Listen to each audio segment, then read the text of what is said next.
আনন্দপাড়ের ছাত্রছাত্রীদের জন্মদিন পালন হয়। আমাদের যেসব ছাত্রছাত্রীরা এখানে পড়াশোনা করে, কোচিং নেয়, নাচ গান খেলাধুলো এবং পড়াশোনা, সপ্তাহে সাপ্তাহিক জন্মদিনের অনুষ্ঠান আমাদের হয়। আজকে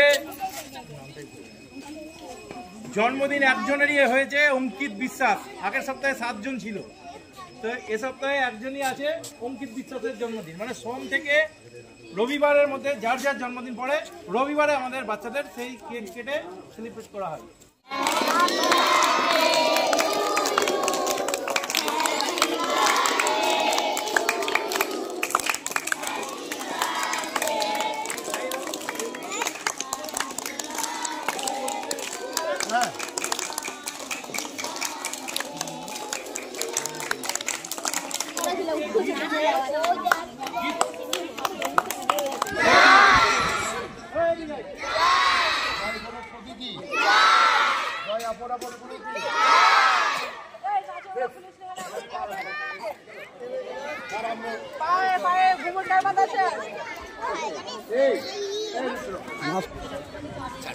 হাত সরা